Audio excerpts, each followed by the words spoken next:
Assalamualaikum warahmatullahi wabarakatuh.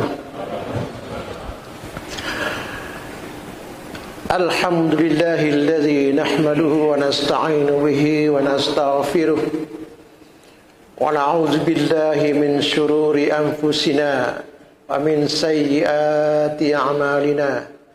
May yahdihillahu fala mudilla lahu wa may yudlilhu fala hadiya lahu. Asyhadu an la ilaha illallah wahdahu la syarika lah, alladzi la na'budu illa iyyahu mukhlishina lahud-din walau karihal kafirun. Asyhadu anna Muhammadan 'abduhu wa rasuluh, alladzi ba'athahu Allahu rahmatan lil alamin. Allahumma shalli wa sallim ala nabiyyina al-karim Muhammadin sallallahu alaihi wasallam wa ala alihi wa ashabihi wa man tabi'ahu ila yaumiddin wa ba'd. Ya ibadallah, ittaqullaha haqqa tuqatih wa la tamutunna illa wa antum muslimun. Wattaqu yawman la tajzi nafsun an nafsin syai'a wa la yuqbalu minha 'adlun ولا تنفعها شفاعة ولا هم ينصرون. قال الله تعالى في كتابه الكريم: أعوذ بالله من الشيطان الرجيم. بسم الله الرحمن الرحيم. ما أصاب من مصيبة في الأرض ولا في أنفسكم إلا في كتاب من قبل أن نبرأها إن ذلك على الله يسير. Sadaqallahul azim. Puji dan syukur kehadirat Allah Subhanahu wa taala yang masih memberi kita kekuatan dan kesehatan sampai siang hari ini. Kita masih mendapat peluang untuk meningkatkan amal ibadah kita kepadanya. Salawat dan salam kita sampaikan kehadiran Nabi Muhammad sallallahu alaihi wasallam yang telah membimbing umat manusia, teristimewa kepada umat muslim sedunia untuk menjadi hamba-hamba Allah yang diridhoi sebagai manusia yang akan menjelma menjadi insan kamil di sisi Allah Subhanahu wa taala, ridha dunia dan akhirat. Kaum muslimin sidang Jumat rahimakumullah. Pada kesempatan yang singkat ini, mari sama-sama kita renungkan tentang makna musibah yang sudah banyak melanda kita, sekitar kita, negara kita, bahkan dunia sekalipun. Tidak ada satu sisi di bumi ini yang terlepas dari musibah. Baik musibah besar maupun musibah kecil. Bencana yang melanda manusia dari waktu ke waktu sudah berlangsung sepanjang zaman. Oleh karena itu, kita yakin bahwa musibah ini akan terus berlanjut sampai akhir zaman. Kata-kata aswaba musibatun itu digandeng oleh Allah Subhanahu wa taala 10 kali dalam Al-Qur'an. Lalu kemudian kata-kata asaba yusibu juga digandeng oleh Allah dengan lafal-lafal fadlun, lafal hasanatun, lafal sayyi'atun. Itu berjumlah sampai 60 kali. Dengan demikian, hubungan antara peristiwa yang terdapat di bumi ini yang berkenaan dengan musibah, baik atau buruk, sebanyak 70 kali disebutkan dalam Al-Quran. Begitu banyak catatan-catatan yang kita dapat saksikan di bumi ini, bahwa ternyata Allah Subhanahu wa taala tidak main-main mengirim ayat kepada manusia melalui para rasulnya. Allah menyatakan, ma asaba min musibatin fil ardi, satu. Tidak ada satu peristiwa pun bencana yang ada di bumi ini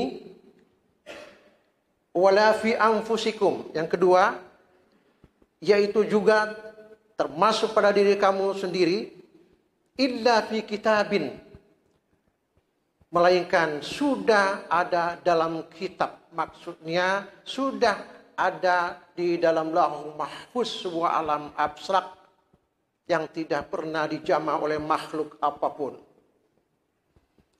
Min qabli an nabraha, sebelum musibah itu kami wujudkan, benar-benar kami wujudkan. Pertanyaannya ialah, apakah Allah menjatuhkan bala, musibah, siksa kepada manusia dengan semena-mena? Ternyata Allah memberikan jawaban bahwa sesungguhnya musibah yang sudah tercatat di Lauh Mahfuz itu adalah hanya sebuah rencana. Yang merencanakan Allah, tetapi sesungguhnya yang mewujudkan adalah manusia. Manusia yang meminta menurunkan musibah. Manusia yang meminta kepada Allah untuk menjatuhkan bencana. Banyak tanda-tanda kita lihat bahwa kita keras kepala. Kenapa kita harus keras kepala menghadap Allah? Allah sudah menyatakan bahwa ini kuasaku, jangan main-main dengan kekuasaan. Begitu salah dalam mengapresiasi, mengelola, mengatur alam semesta ini, maka pada akhirnya musibah akan turun kepada umat manusia. Fil ardi, di bumi. Pada hakikatnya kita lihat bahwa ada bencana yang datang dari atas. Jelas. Apa dia? Seperti petir. Hujan itu dari atas asalnya. Ada yang dari bawah. Itu kan gempa. Ada di hamparan bumi. Itu kan banjir, longsor, terbelah bumi. Semua kita sudah rasakan. Mulai dari zaman dulu sampai saat ini. Kalau hari ini kita saksikan orang sedang ditimpa musibah bencana, besar atau kecil, kita juga pernah disaksikan oleh dunia bahwa kita menjadi korban dari sebuah bencana. Seperti itulah yang terjadi di muka bumi yang kita lihat. Lalu mengapa harus ada musibah? Mengapa harus ada bencana?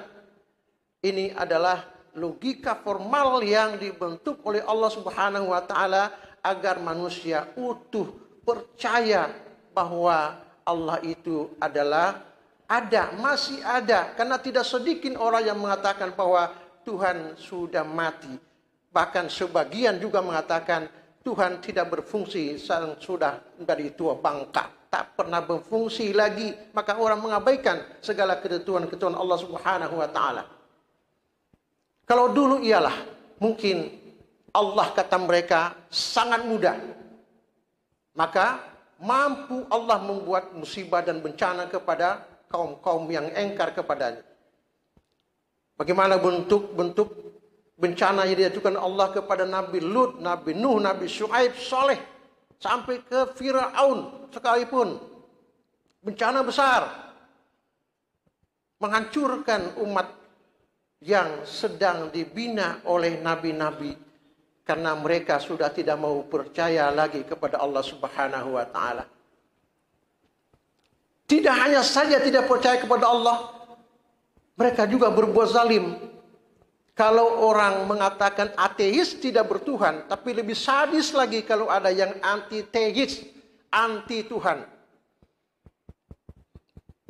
Puncaknya adalah ketika Fir'aun menyatakan Ana rabbukumul a'la. Menyatakan diri seperti itu. Kenapa? Bisa dia berbuat apa saja di muka bumi. Kepada makhluk hidup sampai kepada alam semesta. Dia bisa katanya mengubah, bisa menghidupkan dan bisa mematikan. Begitulah yang namanya antiteis, bukan lagi ateis, lebih sadis. Bagaimana kita meyakini seorang pemimpin sebuah negara yang sudah menyalimi banyak orang dengan segala macam dusta dan kebohongan, kita percaya atau tidak? Bagaimana ia percaya ke kita, Tuhan saja dilawan? Maka jadilah negara-negara yang memiliki sebenarnya kekuasaan tertinggi, bahwa juga memiliki fasilitas dunia yang sangat lengkap, ternyata hancur total. Sudah banyak digambarkan oleh Allah Subhanahu wa taala kepada kita. Bagaimana Yaman dulu dianggap sebagai negara yang disebut surga dunia, memanjang kekuasaan, memanjang kekayaannya dari barat sampai ke timur. Inilah pada masa Balqis tidak ada mata uang. Pada waktu kekuasaan tergabung antara Balqis dengan Sulaiman, nggak ada mata uang, sama sekali tidak ada uang. Apakah ada yang sejahtera seperti itu saat ini sejak pasca negara yang dibentuk dua kekuasaan antara Balqis dengan Nabi Sulaiman? Tidak ada negara saat ini yang tanpa mata uang. Tapi Balqis dan Sulaiman dengan negara besar, mereka tidak punya mata uang. Kenapa? Semua fasilitas bumi adalah milik bersama. Kaum muslimin rahimakumullah. Itu adalah perihal tentang bencana yang ada di bumi, atas, bawah, dan pelataran bumi. Dalam masalah bencana yang kadang kita lupa, ada bencana besar yang sesungguhnya kita juga rasakan, yaitu kezaliman kekuasaan. Itu dianggap sebagai bencana dari atas. Rakyat tidak bisa berbicara, rakyat tidak bisa mengeritik, semua dianggap sebagai perlawanan. Nah, jika ini terjadi, maka akhirnya dianggap sebagai kezaliman besar, dan ini sebuah bencana yang datang dari atas. Sebaliknya, ada bencana dari bawah, ini disebut sebagai pemberontakan rakyat. Kekuasaan bisa jatuh karena pemberontakan. Maka pada akhirnya, jika kedua sisi kekuasaan yang sudah melampaui batas mutlak tanpa batas itu menguasai seluruhnya kehidupan, menganggap dirinya sebagai kekuasaan mutlak, maka pada akhirnya ini akan ada tanda-tanda kehancuran sebuah negara. Begitu pula di mana-mana kalau ada pemberontakan besar yang dilakukan oleh rakyat, itu juga alamat sebuah negara bisa hancur. Bagaimana kita bisa menghitung negara-negara yang ada di Afrika? Rata-rata sudah lumat. Apa sebabnya? Terjadi pemberontakan dari bawah. Sebaliknya, ada penguasa yang juga sangat zalim terhadap rakyatnya. Pada akhirnya, sampai sekarang kita lihat bahwa negara Afrika itu sangat-sangat merana. Kaum muslimin rahimakumullah, aspek yang kedua bencana adalah fi anfusikum, pada diri kamu. Pada diri kamu sangat relatif. Bisa hari ini kita sakit. Jika itu sakitnya kecil, sedikit, maka ini adalah sebagai teguran dari Allah Subhanahu wa taala. Tapi kalau kita sudah sakit sangat berat, ini adalah bencana besar. Cepat usahakan bagaimana bisa keluar apabila nanti suatu saat itu menjelma jadi azab. Betul, ada jaminan bahwa orang yang sedang dilanda sebuah sakit yang sangat membuat orang tersiksa, itu tanda-tandanya adalah bisa terhapus berbagai macam dosa.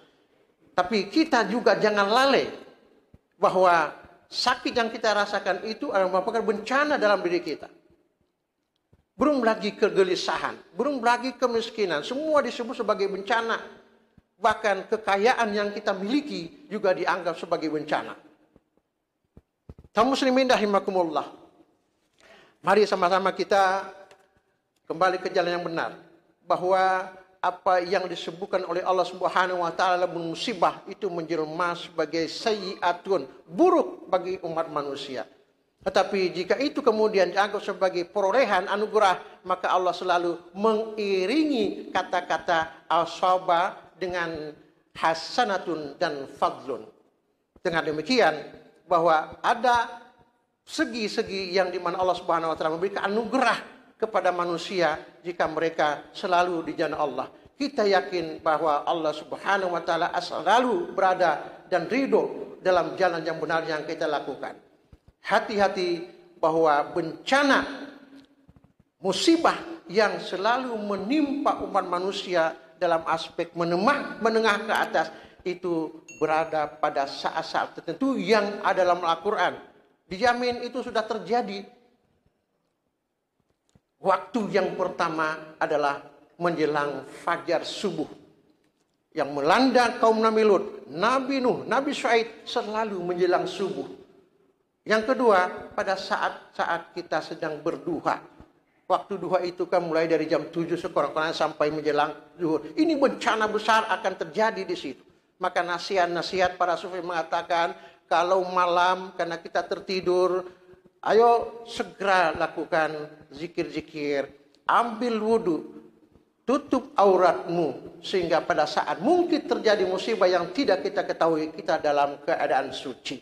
Begitu pula kita sedang kerja. Waktu duha itu adalah masa-masa kita sedang aktif kerja. Hati-hati pada saat kita mencari fasilitas dunia, ternyata kita dicoba oleh Allah dengan sebuah bencana besar. Mudah-mudahan Allah memberi kita berkah dan ridha dalam hidup kita. Barakallahu li wa lakum fil Qur'anil Karim. ونفعني وإياكم بما فيه من الآيات والذكر الحكيم أقول قولي هذا واستغفر الله لي ولكم ولسائر المسلمين والمسلمات إنه هو السميع العليم